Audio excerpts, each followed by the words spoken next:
how many markets would you limit buying in if in need of roughly 15 properties via 1031 exchange? I've been told no more than 3 to 4 markets. It's totally up to you. It's totally up to you. I mean, whatever feels good. You could buy one in every single market if you wanted to and totally diversify. Um, it's just who you feel comfortable with. Rich and I do that. We would prefer to kind of buy with each property team we have so that we test it and can compare. But a lot of people will say just go in a couple of markets because that way you kind of just know the area and you know the rules and the laws and your property manager you have a relationship with. And so it just depends on your appetite, and I look at it like I prefer diversification. So if it were me and I needed to buy 15 properties with a 1031 exchange, and this is just me personally, I would probably buy 3 properties in 5 markets rather than 5 properties in 3 markets, just because, there's, what if a storm came and hit the area? What if something happened? Then if you're selling one property in San Francisco, let's say, and you're 100% vacant there, or you have a tenant leave, you're 100% vacant, or if there's a earthquake or something, your house is at risk. Whereas if you have 15 properties spread around the country, I just see it as a little bit of a safer move. So anyway, that's totally up to you. But before you buy anything, go to the market, get to meet the team, get to know the neighborhood, always do your own due diligence, get your inspections and your appraisals, and understand the property management contract. So you got some work to do if you're buying 15 properties. But once it's a done deal, that could be pretty sweet. You could be doubling, tripling, or even quadrupling your cash flow and more diversified. What do you think about buying vacation residences? What do you think about buying I think it's raw land in Florida. Okay. Vacation homes tend to get hit hard during any recession. So if you're buying a vacation home, just know that could be a risk. The risk of not being able to Airbnb in that place could be, that's there because Airbnb is getting really challenged. Although, it's been there forever. I mean, vacation areas have had short-term rentals for decades, so I don't know what the big deal is now, but it's being attacked. So that's a risk. But if you're buying a vacation home that you want, that you just want that vacation home because maybe you want to live in it someday or you want to visit it, that's different. Then you can rent it and you got other people paying your mortgage for you and paying your expenses, but you get to enjoy the property when you want to. So that's a great deal. But if you're buying it strictly for investment, just know that there's some big risks there and you're taxed differently on short-term rentals. It becomes more of an ordinary income. Talk to your CPA. So it just again depends on you. We've got some short-term rentals. They're fun, but I personally like just having a property and renting it out and forgetting about it. Then you get all the tax benefits and you get all the benefits without having to do all the work, unless you can totally turnkey your vacation property, which you can. But then remember, you're paying probably 10 or 20% to that manager, and you're paying more in taxes. Make sure you calculate that. I just bought a single family home in San Jose and it's a fixer-upper and the mortgage is about 4.2 a month. Would you recommend I fix it and sell it or rent it out? Boy, I'd need more numbers. Depends on what you could rent it out for. If you can, I mean, one possibility would be you fix it up and you refi it, you get all your cash out, and if you could still rent it and break even, that could be a great deal. San Jose is pretty bubblicious right now. Prices are high. We're starting to see talk of prices possibly declining over the coming years in San Jose, but who knows? Who knows? So if you can get all your money out and you can rent it for what you have in it, that could work out. But if you can flip it and make a bunch of money on it, that would be great too. And then go put that money somewhere where you can make more money. Another thing people do is they would, live in it for 2 out of 5 years, or just live in it for 2 years, and then you could sell it and get that gain tax free if it's, talk to your CPA again with it if it's in, but it's 250,000 if you're single or 500,000 if you're married, that you could get tax free from the gain and however you've improved that property.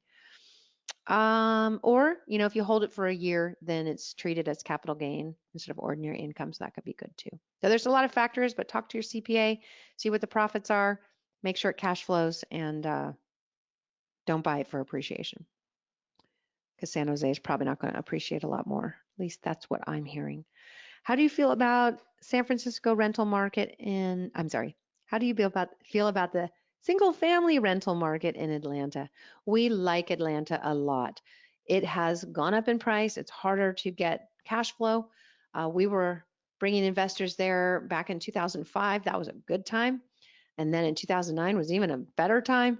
So it can be a very good market to invest in. There's a lot of growth happening in Atlanta. I just read an article about, oh my gosh, it was a massive amount of people moving there.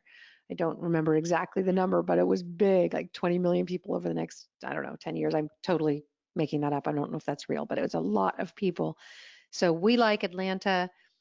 We have a team there that can help you buy brand new houses right in the path of progress for around $200,000 or less. So yeah, that's definitely a market we see growing in the future. What about Milwaukee? We had a team in Milwaukee and I really liked it and was pushing Tim to get more property in Milwaukee, and he just kept going there and not liking it. And that was just his personal opinion. He didn't see physically, he couldn't see the growth happening there. And if he's listening, then yes, I'm talking about you, Tim. He just, he wasn't feeling it. I just from the data, it looked good to me, and now we're seeing that rents have gone up, so I was right. But he's just really cautious about what he brings to our investors. Tim is the guy that goes out and he's our property scout. He finds the markets and the teams, and again, he didn't really see the massive growth that people were reading about, but I do believe it's coming, so it could be a great market. What is your top 3 recommended markets for the single housing rental for a single family rental? I'm starting to invest and would like to go safer and high cash on cash. Okay. For security and high cash on cash, I would probably go with parts of Ohio, but do remember, Ohio isn't necessarily one of those markets that's going to be growing the way that the South will be growing. So, excuse me. If you want high cash on cash return, you're going to go to the Midwest. That's just a fact. It's not going to be, you're not going to get the growth.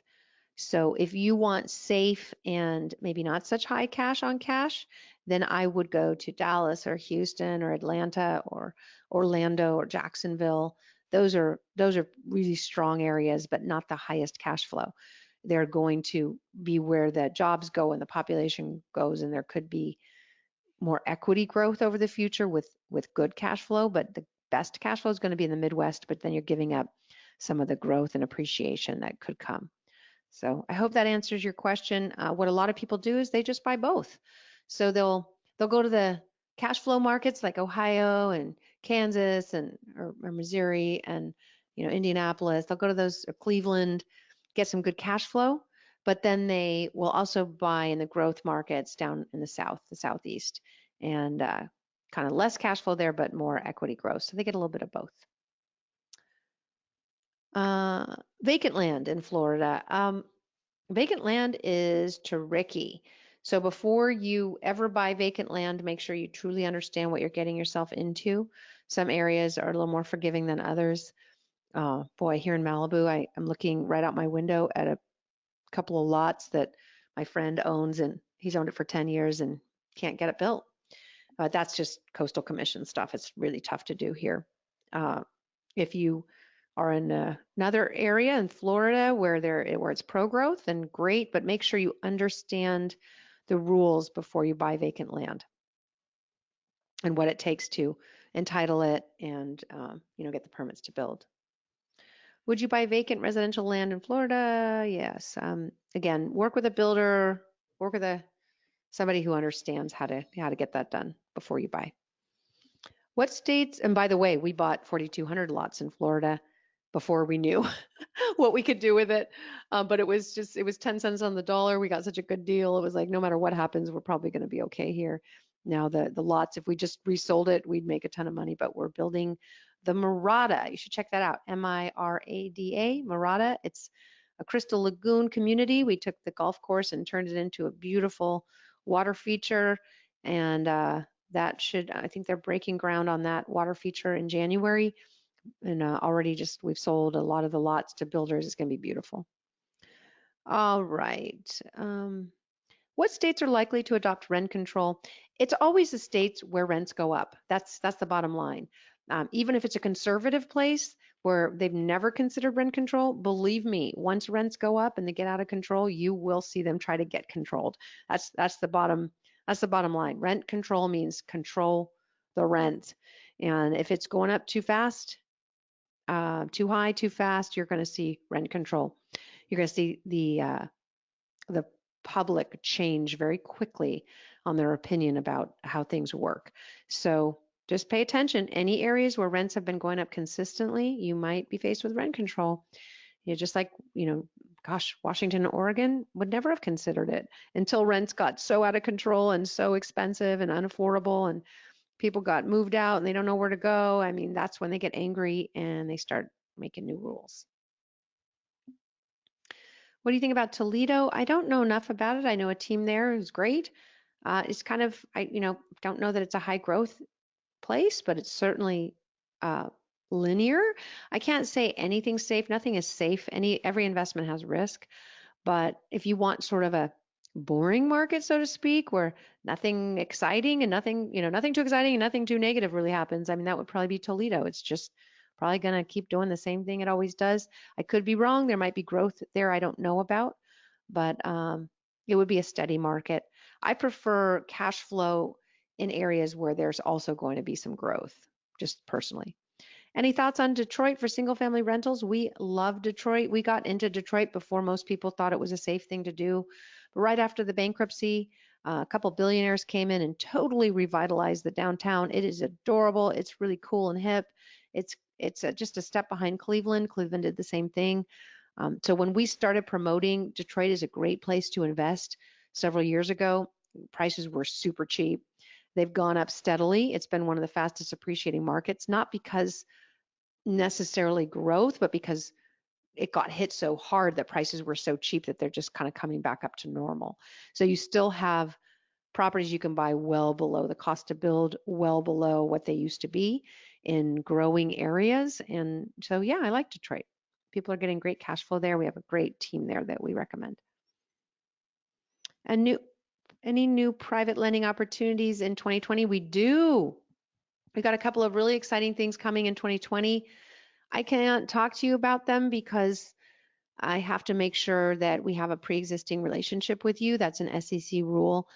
So to make sure that we do, just go to our website, realwealthnetwork.com, fill out the investor questionnaire, and that's the first step in us getting to know you. Then we have a phone call, and it's just the SEC requires that we really have a relationship and we kind of know your goals and your financial situation before we can tell you about our syndications or any of our group investments, private placements. We just have to know you. So make sure you've done that. But yeah, we've got some private lending that's really cool. One is a commercial. What? I can't talk about it.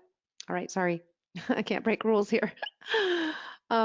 Opportunity zones. Yeah, I met with some guys while I was in Salt Lake City last night. No, when was it? Wow, it was 2 nights ago. And I'm excited about the possibility there, but you got to be careful. I mean, the conversation we had was they were seeing a lot of these opportunity zone funds in Salt Lake that are just taking investor money and they're charging fees. And they don't really have any good plans, and it doesn't really matter because you're not going to know about it for 10 years. So they could totally mess up and just keep charging fees for 10 years, and then in 10 years you don't have what you thought. So that was the conversation we had. Be careful about opportunity zone funds. We got nervous about them because of all the rules and regulations. So we decided it would be easier to have our individual investors talk to the attorneys that we work with, and that they would discount the fees to set up an opportunity zone fund for you individually. So if you have a $1 million, 1031 that you'd rather do an opportunity zone, it doesn't cost too much to set up your own. And then the teams that we work with nationwide can find you the properties that your fund can invest in that meet the criteria. We have a few people doing that. And I personally think that's a better way to control it, because then you're not paying like 3 or 4 or 5 or 6 middlemen all the profit while you sit around for 10 years and then find out it didn't work out. This way you have control, nobody's taking fees. It's a good way to go.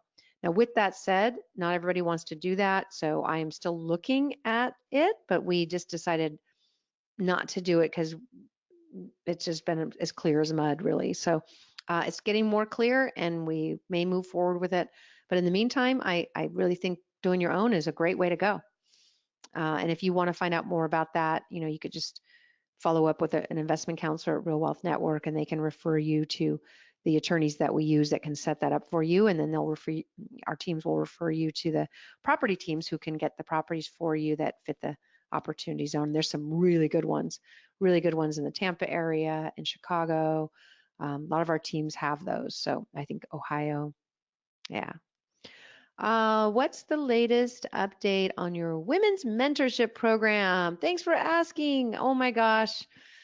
I have been dragging my feet. I didn't really have an organizer, and that's what I needed, but I think I have one now because I really want to do it, and I'm looking forward to that. So one of the things I plan to do in the new year is kind of a mastermind. I know everybody's doing a mastermind. I don't want to just do what everybody's doing, but at the same time, what nobody is doing is a mastermind for land development. So I am going to get that started in January. We're going to bring in some big wigs in land development to help coach. And the beautiful thing about masterminds, you've got a bunch of people in the room that are doing land development, and you learn from each other, and it's really great. And there's a very good chance Real Wealth Network will fund your project once we learn more about it and see that you've really know what you're doing. So that's coming up.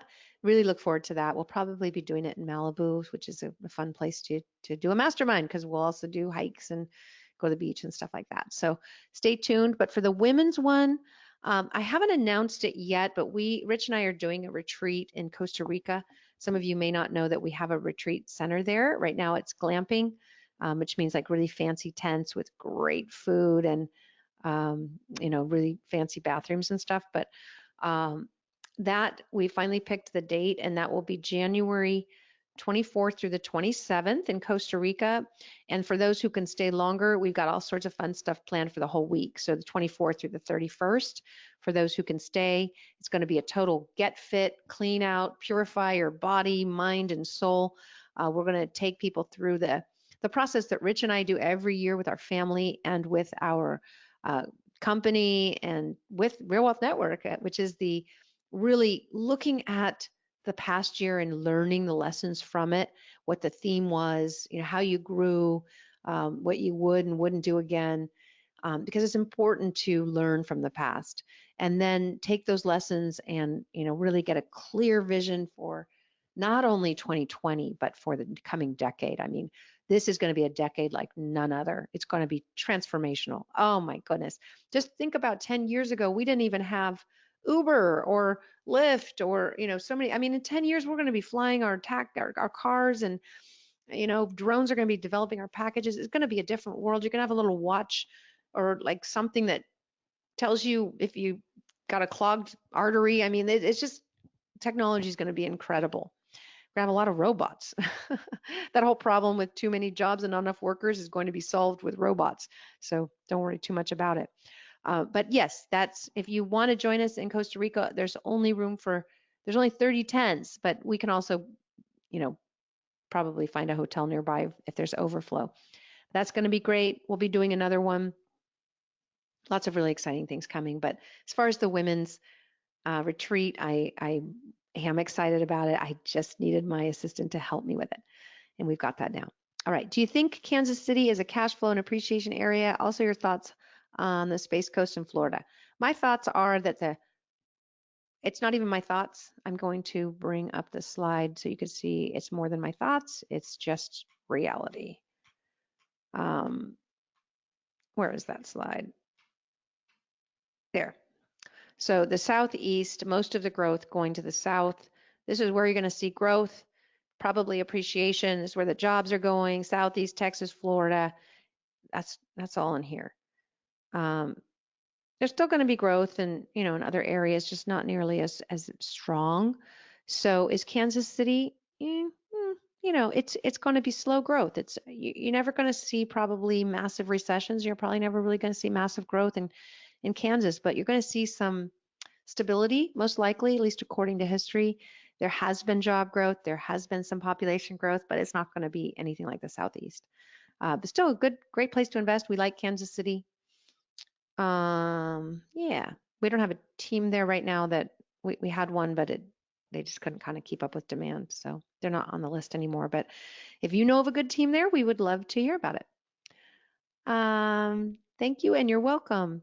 Foreign real estate investments, just our Costa Rica project right now, but I am very interested in learning more about other opportunities outside of the US. So if you got one, and we'd love to hear about it. Will your events always be on the second Saturday and Sunday of the month? I wish we were that consistent. We just kind of do them when we can and when it works for everybody's schedule and when we can get the hotel room. Any thoughts about swapping days or weekends to allow more people to attend? Yeah, I think we switch them around generally. And we have, if you haven't seen already, our January event in San Francisco or San Mateo is on the 11th. Rich and I will be speaking there.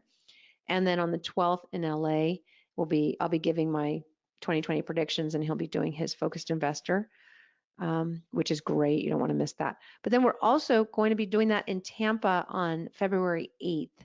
And you're right, that's the second Saturday. I'm sorry if that doesn't work, but all the property teams we work with will be there. That should be a great event. And then, like I said, the end of January, the 24th through the 27th, will be in Costa Rica. No, I don't have a date yet for the women's retreat, but I want to do it. And you know what I would really appreciate is some input on what you want, because that's, I think, where I've been getting stuck. Is this, I work, I know so many women who are kind of wanting to create more of what I've created here as a business. And so that's one angle, or maybe it's just overall female empowerment type thing, so I would like a little bit clearer input on what you would like, but we are definitely planning on doing it. Are you going to be doing more projects like Costa Rica? Probably. We've got some ideas, but we want to prove it with Costa Rica first, and some exciting news will be coming out about that. I can't wait to share. Okay, well, one more. Tampa or Jacksonville in February? Oh yeah, you're right. It's Jacksonville.